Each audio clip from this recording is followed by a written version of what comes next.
Changamoto kubwa, na mwaka jana kama sikosei, former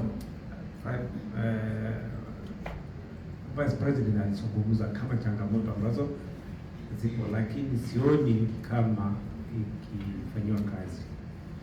Moja ambayo ilikuwa ni kubwa ni ethic process kwenye makampuni yanayotekeleza zile biashara kaboni katika jamii zetu. Wamekuwa wakirash sana bila kutoa hiyo process nzuri.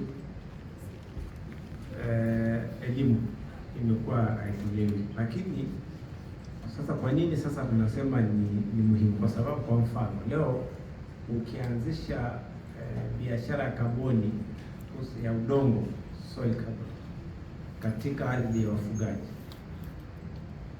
kuna baadhi ya vitu vitakuwa restriction. Kwa mfano ulishaji wa mifugo, ambayo kimsingi kwa wafugaji itawaathiri. Sasa imekuwa watu wakitaka kulalamika kule, sasa kwenye ground wanaambiwa watekeleze hizi kazi kwa uharaka sana, kwa sababu vinahitajika kwa haraka. Kwa hiyo hilo ni swala ambalo ni muhimu sana, tuendelee kama ofisi.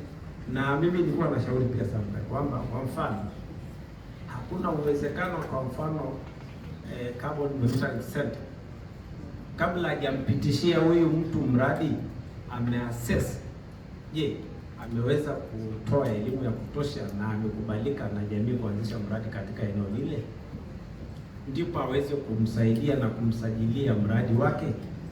Sasa anasajiliwa mradi, ndipo anakuja kutoa elimu.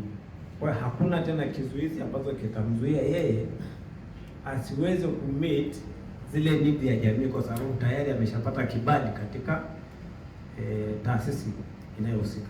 Kwa nafikiri kwa nini isitokee kabla, kwamba muwe na utaratibu kwa assess kabla, kwamba huyu mtu ametimiza masharti, anatoa elimu, jamii imeelimika, ndipo ndio mtoe ruhusa kwake aendelee na biashara. Asante.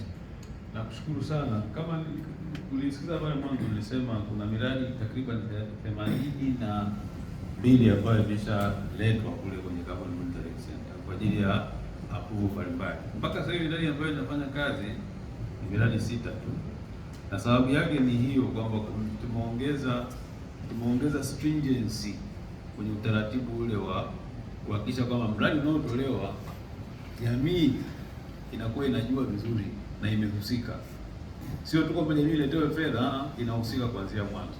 Kwa hiyo tumepokea na huu ushauri, tunaendelea kuongezea, lakini kinachosababisha miradi, wanasema Tanzania inachelewesha miradi kwa sababu scrutiny yetu pia tumeiongeza kwenye pale kwenye kodi. Asante kupata nafasi hii. Na mimi naungana na waliotangulia kuwapongeza VPO na watu wote